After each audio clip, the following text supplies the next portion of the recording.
በጣም ብዙ ሰው የጉዲፈቻ ልጅ እንደሆነ አያውቅም ለእግዚአብሔር። አዎ በእርግጥም በጉዲፈቻ በኩል የእግዚአብሔር ልጆች አልሆንም። ይሄ በፍጹም የማንደራደርበት እውነት ስለሆነ ኢየሱስ ክርስቶስ ጌታ ነው። በፊት በነበረን የእግዚአብሔር ቃል ውይይት ላይ ብዙ ሰዎች ጥያቄያቸውን አንስተዋል። እነዛን ጥያቄዎች ዛሬ በመመለስ እንጀምራለን። ብዙ ሰዎች አዶፕትድ የሚል ቃል መጽሐፍ ቅዱስ እንግሊዝኛ መጽሐፍ ቅዱስ ላይ ተጽፏል። ስለዚህ ይህንን ምን እናደርገዋለን? አዶፕትድ የሚለውን ቃል መተርጎም አለበት። ሶስት ነገር ማየት አለብን። እንግሊዝኛው ላይ አዶፕትድ ተብሎ ተጽፏል። በግሪክ ቋንቋ ደግሞ ሁዮ ቴሲያ ተብሎ ተጽፏል። አማርኛችን ላይ ደግሞ ልጆች ተደርጋቸዋል፣ እንደ ልጆች ተደርጋቸዋል የሚል የተለያየን ቃል በመጠቀም ተጽፏል። ኢየሱስ ክርስቶስ ጌታ ነው። ስለዚህ የቱ ነው ትክክለኛው? አሁን በትክክል የነበርንበትን መሰረት ዛሬ መሰረት በመጣል እንጀምር። መሰረት ስንመሰርት የት ነበርን? ማን ነበርን? ከማመናችን በፊት ዳግም ውልደት ከማግኘታችን በፊት አዲስ ፍጥረት ሆነናል የሚለውን እውነት ከመገናኘታችን በፊት ማን ነበርን ሲባል ዮሐንስ 8 ላይ ከአባታችሁ ከዲያብሎስ ናችሁ ይላቸዋል። ስለዚህ የማያምኑ ሰዎች ወይም ሳናምን በፊት አዲስ ፍጥረት ከመሆናችን በፊት የዲያብሎስ ልጆች ነበር። ቀጥሎ ኤፌሶን 2 ላይ ሐዋርያው ጳውሎስ ያንኑ ቃል በትክክል ሲያረጋግጥና ሲያጸናልን ደግሞ እናያለን።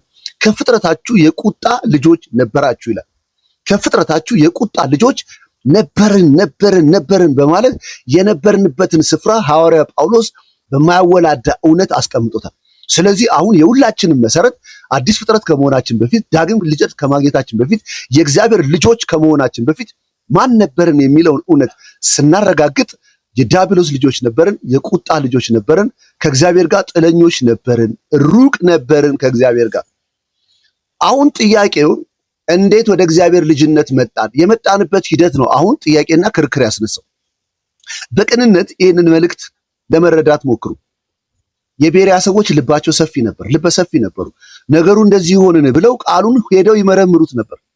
የተነገረው ቃል በማን በኩል ስለተነገረ ልክ መሆን አይችልም፣ በማን በኩል ስለተነገረ ስህተት መሆን አይችልም።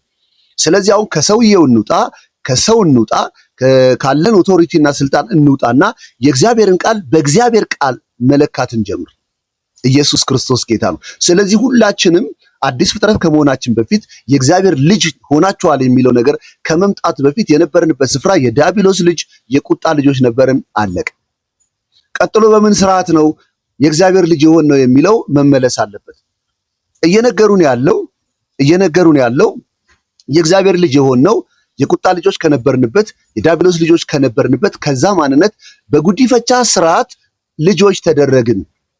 በጉዲፈቻ ስርዓት እግዚአብሔር ልጅ አድርጎ ወሰደን። ስለዚህ እግዚአብሔር ለዘላለም ሕይወት ዋስትና እንዲሆን ሕይወቱን ከፈለልን፣ የዘላለምን ሕይወት ሊሰጠን ዋስትና ገባልን የሚል መረዳት ነው የመጀመሪያው መረዳት። እኔ በዚህ መረዳት አልስማማም። እኔ ምስማማው አዎ ሁላችንም የነበርንበትን አልክድም። የቁጣ ልጆች ነበርን፣ የዲያብሎስ ልጆች ነበርን። ያ የቁጣ ልጅ የነበረው የዲያብሎስ ልጅ የነበረው እሱ በመስቀል ላይ ኢየሱስ ክርስቶስ ቸነከረው። በኃጢአተኛ ስጋ ምሳሌ አድርጎ ከመንገድ አስወግዶታል። ከእንግዲህ ወዲህ ለኃጢአት እንዳንገዛ የኃጢአት ስጋ ይሻርተን አሮጌው ሰዋችን ከክርስቶስ ጋር እንደተሰቀለ እናውቃለን። ስለዚህ ገላትያ ላይም ኤፌሶን ላይም ቆላስያስ ላይም አሮጌው ሰው ተወግዷል፣ ከክፉ መሻቱና ከምኞቱ ጋር ሰቀለው ይላል። ስለዚህ አሮጌው ሰው የቁጣ ልጅ የነበረው የዲያብሎስ ልጅ የነበረው ለእግዚአብሔር መሆንና መታዘዝ የማይችለው ማንነት ተሰቅሏል። ኢየሱስ ሲቀበር የዛ ፐርሰን መደምደሚያ ሆኗል፣ ማለቂያ ሆኗል። ከሙታን ሲነሳ በኃይል የእግዚአብሔር ልጅ ሆኖ ተነሳ። እኔና እናንተ ዛሬ በትንሣኤ የበቀልን አዲስ ፍጥረት ነን። በትንሣኤ የተከሰትን አዲስ ፍጥረት ነን።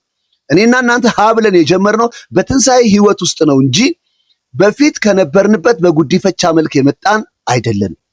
በፊት ከነበርንበት የቁጣ ልጅ ማንነት፣ የዲያብሎስ ልጅ ማንነት፣ ከእግዚአብሔር ጥለኛ ከነበረው ማንነት በጉዲፈቻ በኩል አይደለም ያመጣን። ያንን ማንነት ኢየሱስ ክርስቶስ በመስቀል ላይ ሰቀለው፣ አስወገደው፣ ቸነከረው። ሲቀበር የዛ ማንነት መደምደሚያ ሆነ፣ ማለቂያ ሆነ፣ መፈጸሚያ ሆነ። ከሙታን ሲነሳ በኃይል የእግዚአብሔር ልጅ ሆኖ ተነሳ። ስለዚህ እኛ ጌታን ስንቀበል እንኳን ኢየሱስ ክርስቶስ ከሙታን ተነስቷል ብለን በትንሣኤ ዘር አዲስ ፍጥረት ሆነን ተፈጠርን፣ አዲስ ፍጥረት ሆነን በቀልን፣ አዲስ ፍጥረት ሆነን ተከሰትን። እነዚህ ቃሎች የምጠቀመው ትንሣኤ ላይ ብለን እንደጀመርን በደንብ ስትረስ አድርጋችሁ እንድትጀምሩ። ስለዚህ አዲሱ ፍጥረት የሚጀምረው ከትንሣኤ ህይወት ነው። አዲስ ሕይወት ማንነቱ የትንሣኤ ነው። የትንሣኤ ዘር ልጅ ነው እንጂ ከነበረበት በጉዲፈቻ መልክ ስርዓት መጥቶ የተወሰደ አይደለም። ይሄ በፍጹም መሰረት ያለው እውነት ነው። ታዲያ ጥያቄው ደግሞ ይሄ ነው። ታዲያ ለምንድን ነው እንግሊዘኛው ላይ አዶፕትድ የሚለውን ቃል ለመጠቀም የተገደዱት ወይም የተጻፈው የሚለው ቃል መመለስ መቻል አለበት። አዶፕትድ የሚለው ቃል አዎ ገላትያ መጽሐፍ ላይ ተጽፏል፣ ሮሜ መጽሐፍ ላይ ተጽፏል። አዎ ኤፌሶን መጽሐፍ ላይ ተጽፏል። አሁን ሐዋርያ ጳውሎስ ነው ይሄንን የጻፈው። ስለዚህ የዛሬ 2000 ዓመት ሐዋርያ ጳውሎስ አዶፕትድ የሚለውን ቃል ሲጠቀም ምን ነበረ የነበረው የዛ ቃል እውነት? ይሄ በትክክል መፈታት መቻል አለበት። የግሪክ ቃል ላይ ያ ማለት የሐዋርያ ጳውሎስ መልእክቶች የመጀመሪያ የተጻፉበት መሰረታቸው ግሪክ ነው። የግሪክ መጽሐፍ ላይ ሄደን ስናገኝ በፍጹም አዶፕትድ የሚለውን ቃል አይጠቀምም። በምትኩ የሚጠቀመው ሁዮቴሲያ የሚለውን ቃል ነው የሚጠቀመው። ስለዚህ ሁዮቴሲያ ማለት ምን ማለት ነው ሲባል አባት በሱ በሆነው ነገር ላይ ስልጣን ሲሰጠው የኔ የሆነው ሁሉ ያንተ ነው ማስተዳደር ትችላለህ ብሎ ስልጣንና አውቶሪቲ የሚሰጥበት ስፍራ ነው። ይህን በፍጹም መርሳት የለባቸው። ስለዚህ እኛ በዚህ በአዲስ ኪዳን ያለነው ሰዎች አዶፕት ተደርገናል የሚለውን ቃል በፍጹም መጠቀም የለብንም። ከዛ ይልቅ እግዚአብሔር ሁዮቴሲያ አድርጎናል፣ የልጅነት ስልጣን ሰጥቶናል የሚለውን በደንብ ማየት አለብን። አሁን በነገርኳችሁ እውነት ውስጥ መጽሐፉን ሄደን እስኪ ማንበብ እንጀምር። ሮሜ ምዕራፍ 8 ላይ ያለውን የመጽሐፍ ቅዱስ እውነት እስኪ ማንበብ እንጀምር። ሮሜ ምዕራፍ 8 ቁጥር 15 ላይ እንደዚህ የሚል ቃል አለ። ሁላችንም አባ አባት ብለን የምንጮህበትን የልጅነትን መንፈስ ተቀበላችሁ እንጂ አባ አባ ብለን የምንጮህበትን የልጅነትን መንፈስ ተቀበላችሁ እንጂ አባ አባ ብለን የምንጮህበትን የልጅነትን መንፈስ ተቀበላችሁ እንጂ እንደገና ለፍርሃት የባርነትን መንፈስ አልተቀበላችሁ። የእግዚአብሔር ልጆች መሆናችንን ያ መንፈስ ራሱ ከመንፈሳችን ጋር ይመሰክራል። አባ አባ ብለን የምንጮህበትን የልጅነትን መንፈስ ተቀበላችሁ እንጂ እንደገና ለፍርሃት የባርነትን መንፈስ አልተቀበላችሁ። ሁለቱን ነገር በትክክል ያዙልን። ሐዋርያ ጳውሎስ እንደ ልጆች ተደርጋችኋል ብሎ ሲናገር ሁለት ነገር ነው እዚህ ጋር ፍርሃትንና ባርነትን ነው የሚያመጣው። በፍርሃትና በባርነት መንፈስ አትያዙ ነው የሚለው። ስለዚህ ሐዋርያ ጳውሎስ እየነገረን ያለው አባ አባ ብለን የምንጮህበትን የልጅነትን መንፈስ ተቀበላችሁ እንጂ እንደገና ለፍርሃት ከተቀበላችሁ በኋላ ልጅ ከሆናችሁ በኋላ የአባታችሁ የሆነ ነገር ወራሽ በሆነ ማንነት ላይ ከመጣችሁ በኋላ በፍርሃትና በባርነት ቀንበር አትያዙ። ልጆች መሆናችንን ያ መንፈስ ከመንፈሳችን ጋር ይመሰክራል። ሐዋርያ ጳውሎስ እየነገረን ያለው ልጅ ነህ፣ የእግዚአብሔር ልጅ ነህ። በዚህ ማንነት የአባት የሆነው ነገር ሁሉ ያንተ ነው። ነገር ግን አንድ ነገር ተመልክቷል። የባርነት መንፈስና የፍርሃት መንፈስ ተመልክቷል።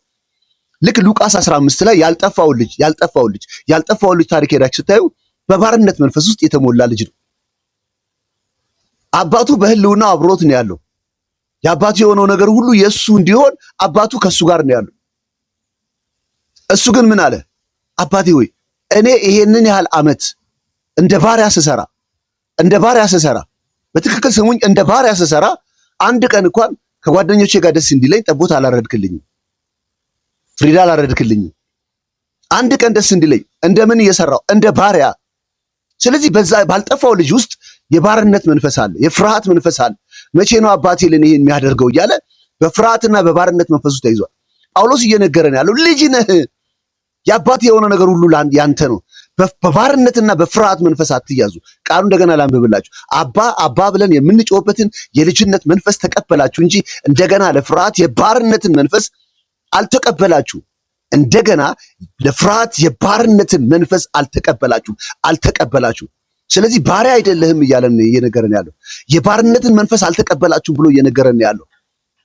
ስለዚህ ሁዮቴሲያ የሚለው ቃል ምንድን ነው ማለት ነው? የዛሬ 2000 ዓመት ሐዋርያ ጳውሎስ ይህን ቃል በመዘገበበት ዘመን ውስጥ ሁዮቴሲያ ማለት የሁዮቴሲያ ሕግ ወይም ባህል፣ በዛ ባህል ውስጥ የሚካሄደው ስርዓት ምን ነበረ? አባት የሱ የሆነው ነገር ሁሉ ባለቤት ነው። የሱ የሆነው ሁሉ ባለቤት እሱ ነው። ሚስት ባለቤት አይደለችም፣ ልጆች ባለቤት አይደለም።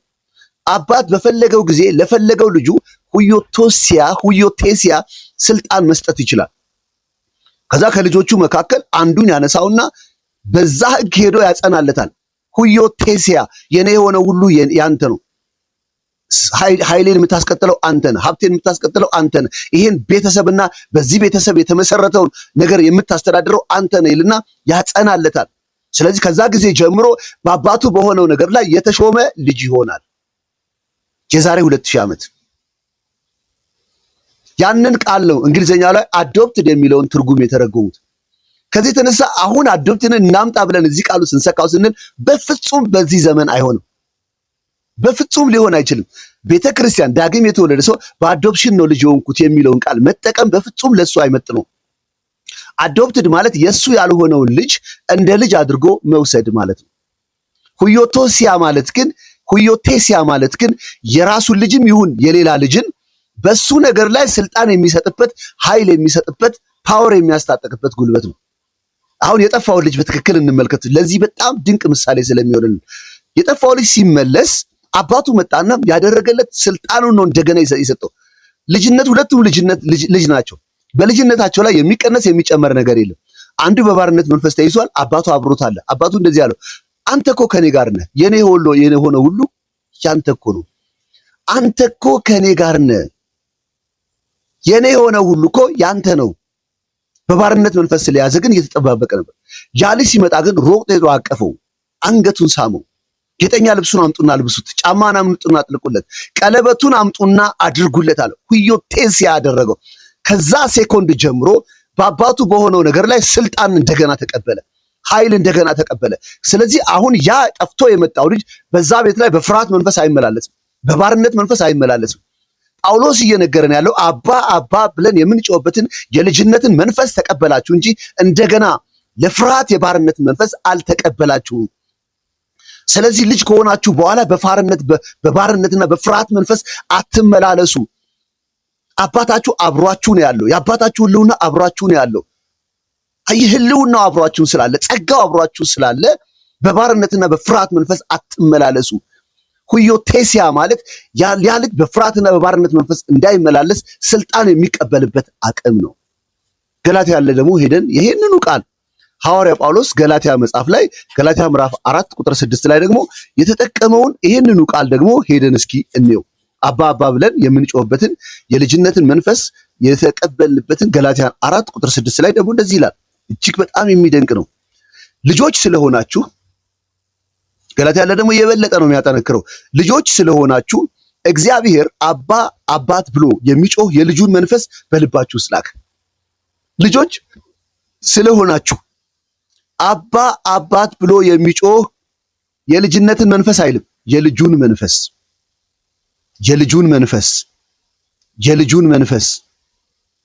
ልጆች ስለሆናችሁ እግዚአብሔር አባ ብሎ የሚጮህ የልጅነትን አይልም። እዚህ ጋር ራሱ ሮሜ ላይ የልጅነት ይላል።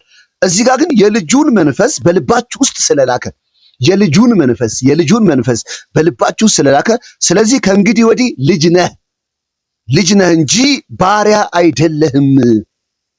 ከእንግዲህ ወዲህ ልጅ ነህ። ሁዮቴሲያ የተደረክ ልጅ ነህ። ስልጣን የተቀበልክ ልጅ ነህ። የአባቴ የሆነው ነገር ሁሉ ያንተ የሆነልህ ልጅ ነህ እንጂ ባሪያ አይደለህም። አባ ብሎ የሚጮህበት የልጁን መንፈስ በልብ ውስጥ ነው የተላከው፣ በልባችን ውስጥ ነው የተላከው፣ በማንነታችን ውስጥ ነው የተላከው። ስለዚህ በባርነት መንፈስ አትያዝ። ሁዮቴሲያ ተደርጋችኋል። የልጅነት ስልጣን ተቀብላችኋል። አባታችሁ አሁን በህልውና አብሯችሁ ነው ያለው። የነገረው እኮ አንተ እኮ ከኔ ጋር ነህ፣ እኔ እኮ በአንተ ዙሪያ ነኝ። የእግዚአብሔር ራሱን ሰጥቶናል በጸጋ፣ ህልውናውን ሰጥቶናል በጸጋ። ያንን ፕሬዘንስ መለማመድ ነው ከኛ የሚጠበቀው። በዛ ህልውና ውስጥ በዛ ፕሬዘንስ ውስጥ ስንሆን የልጅነት ስልጣን መገለጥ ይጀምራል። ፍጥረት እየጠበቀ ያለው በጉዲፈቻ በኩል የመጡት ልጆች ሳይሆን ፍጥረት እየጠበቀ ያለው የእግዚአብሔር ልጆችን መገለጥ ይጠባበቃል። የፍጥረት ሁሉ ናፍቆት የእግዚአብሔር ልጆችን መገለጥ ይጠባበቃል። እኛ ሁላችን መንፈስ ከሚሆን ጌታ እንደሚደረግ ያንን መልክ የልጁን መልክ እንመስል ዘንድ ከክብር ወደ ክብር እንለወጣለን። በጉዲፈቻ መልክ ያመጣው ልጅ ባደገ ቁጥር የመጀመሪያ አባቱን ይመስላል እንጂ በፍጹም ዘሩ የሌለበትን ማንነት ሊመጣ አይችልም። ተወልደን ከሆነ ግን ባደግን ቁጥር፣ በጎለበትን ቁጥር፣ በበሰልን ቁጥር፣ ማቹር ባረግን ቁጥር የአባታችንን መልክ እየመሰልን ከክብር ወደ ክብር እንቀየራለን። እግዚአብሔርን ለመምሰል ራስን አስለምድ ይላል የእግዚአብሔር ቃል እውነት። ስለዚህ በፍጹም በዛ ዘመን ሐዋርያ ጳውሎስ ይህን ቃል የተጠቀመው ሁዮቴሲያ የሚለውን ቃል የተጠቀመው። ሁዮቴሲያ ማለት ልጅ ከልጅ መካከል ስልጣን የሚቀበል ማለት ነው። በአባቱ በሆነው ነገር ላይ ኦቶሪቲ፣ ስልጣን የማስተዳደር የመምራት የአባቱ የሆነው ሁሉ የማስተዳደር ስልጣን የሚቀበልበት ህጋዊ አግባብ ስርዓት ነው። አሁን ግን እግዚአብሔር ከልጆች መካከል ለአንዳንዶች አይደለም የሰጠው ለተቀበሉት አለና ሐዋርያ ዮሐንስ ይህን አመጣ። ለተቀበሉት ለሁላችንም በስሙ ለሚያምኑት ለእነርሱ የእግዚአብሔር ልጆች የሆኑ ዘንድ ስልጣን ሰጣቸው። ሁዮቴሲያ አደረጋቸው ይላል እንጂ ጉዲፈቻ አደረጋቸው አይልም። በፍጹም በጉዲፈቻ በኩል የእግዚአብሔር ልጆች አልሆንም። የእግዚአብሔር ልጅ ከሆንን በኋላ የልጅነት ስልጣን ኤክሰርሳይዝ ማድረግ እንድንችል ስልጣን ተቀብለናል። ልጅ ከሆንን በኋላ የልጅነትን ስልጣን ተቀብለናል። ስለዚህ ስልጣን ከተቀበልክ ባሪያ አይደለም። ስልጣን ከተቀበልክ ፍርሃት ካንተ አይጠበቅብህም። ለዚህ እኮ ነው ጢሞቴዎስን ሄዶ የፍርሃትን መንፈስ አልተቀበልክም የኃይልና የድፍረትን መንፈስ ተቀብለሃል እንጂ እያለ የፍርሃትን መንፈስ እንዲነቅል ይነግረዋል። ስለዚህ ሐዋርያ ጳውሎስ በነዛ መልእክቶች ላይ በእንግሊዝኛው ላይ አዶፕትድ ብሎ በተጻፉ የመጽሐፍ ቅዱስ ክፍል ላይ ፍርሃትንና ባርነትን ነው ያመጣ ያለው። ፍርሃትና ባርነት ደግሞ ከልጅነት በኋላ ልጅ ከሆንክ በኋላ በልጅነት ማንነት ተገለጽ የሚል ኃይል ነው ያለው እንጂ በፍጹም የመጣው በጉዲፈቻ በኩል ነው የሚለውን እውነት ሊያሳይ አይደለም። ይህን ቃል እንደ ቤሪያ ሰዎች ልባችሁን ሰፊ አድርጋችሁ የተጠቀሱትን የእግዚአብሔር ቃል እውነቶች በትክክል አይታችሁ በእግዚአብሔር ቃል እውነት ውስጥ ራሳችሁን ትከሉ። እናንተ የእግዚአብሔር ልጆች ናችሁ። በጉዲፈቻ በኩል ሳይሆን ተወልዳችሁ ልጅ ሆናችኋል። እናንተ አዲስ ፍጥረት ናችሁ። ዳግም የተወለዳችሁት ከማይጠፋ ዘር የበኩራቱ አይነት እንድትሆኑ በእውነት ቃል ታስባችሁ ተወልዳችኋል። የእግዚአብሔር ልጆች ልንሆን አብ እንዴት ያለውን ፍቅር እንደሰጠን እዩ እንዲሁም ነን ብሎ ሐዋርያው ዮሐንስ በድጋሚ ደግሞ አጽንቶናል። አባቶቻችን ሁሉ የሚያጸኑልን ከእግዚአብሔር መወለዳችንን እንጂ በፍጹም በጉዲፈቻ በኩል ልጅ መሆናችንን አያጸኑ። ለሚቀጥለው ሌሎች ጥያቄዎችን መመለስ ጀምራለሁ። በጣም ወዳችኋለሁ። ፓስተር ይስሐቅ